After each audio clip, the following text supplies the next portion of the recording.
News 18 India. स्वागत है आपका जी। थैंक यू प्रतीक जी। देखिए, देश के प्रधानमंत्री नारा दे रहे हैं 400 के पार। हाँ जी। अगर उनको इस पे विश्वास होता तो इतनी तोड़फोड़ क्यों कर रहे हैं?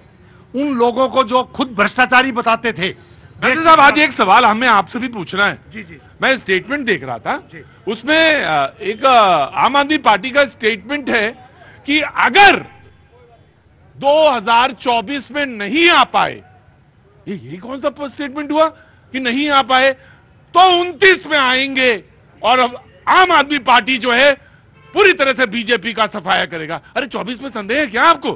प्रतीक जी, एक चीज मैं क्लियर करना चाहता हूं। मोदी और अमित शाह दोनों गुजरातियों का काल अगर कोई है तो उसका नाम केजरीवाल है। नहीं, ये इतना संवैधानिक है। ये काल बोला इन्होंने। हालत ठीक। क्या हुआ? इनके स्कूलों की हालत इतनी खराब है कि एक स्कूल में 2-2 शिफ्टें चल रही है बच्चों की। अरे क्या पढ़ेंगे? ये तो कह रहे स्कूल पे ही हमारे वोट मिलेंगे। 2-2 घंटे पढ़ाते हैं बच्चों को। क्या काम करते हैं आप? मैं दिल्ली में जो है ड्राइवरी करता हूँ। ड्राइवरी? अच्छा, ठीक है, बहुत अच्छा। आपको प्रतीक जी, मैं चैलेंज देता हूं। भारतीय जनता पार्टी की सरकार 23 साल से ज्यादा, 35 साल लगभग हो चुका है गुजरात के अंदर, और देश के अंदर 10 साल से सरकार है। कोई 10 स्कूल दिखा दे दिल्ली के एट पार। कोई एजुकेशन पे काम नहीं होता है, कोई हेल्थ पे काम नहीं होता है।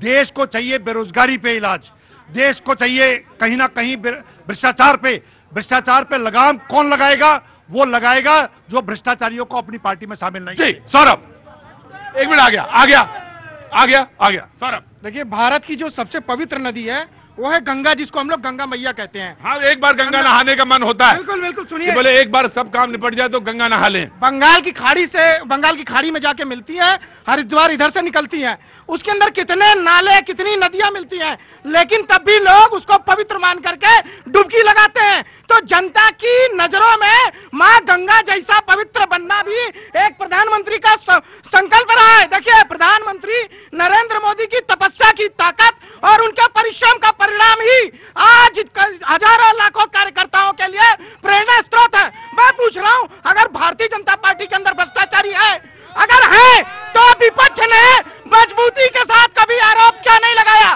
किसी एक मंत्री और नेता पर विपक्ष आज तक उनको भ्रष्टाचार के आरोप में क्यों नहीं किया? अरे रुको। अरे सुनो।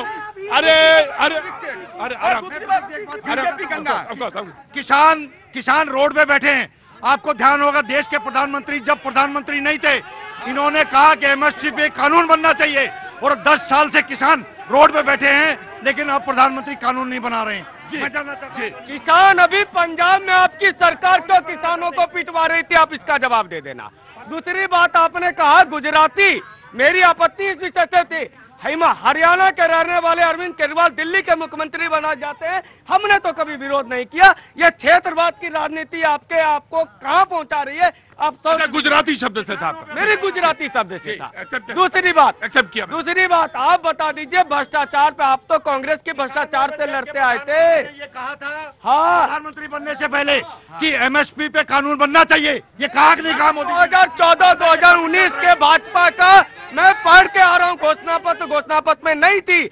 और आपने तो ये भी कहा था 20 कॉलेज बनाएंगे, लोकपाल लाएंगे, 500 स्कूल खोलेंगे।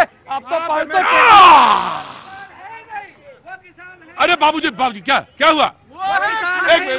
एक साथ चार मतलब रोड पे बैठे भैया जी, वो किसान है ही नहीं, वो आम आदमी पार्टी कांग्रेस पार्टी का आदमी है। वो किसान है ही नहीं। किसान हम लोग हैं जो खेत में काम कर रहे हैं। किसान है आप? हाँ, किसान है हम। वे क्या है? वे जनता को परेशान कर रहे हैं। आपका नाम? विनोद चौहान।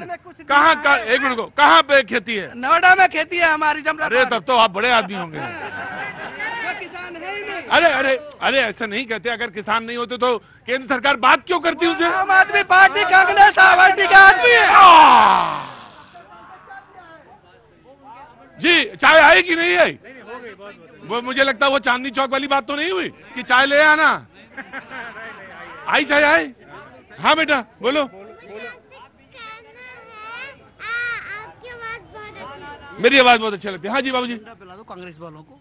मैं नहीं पिलाता, ये ठंडी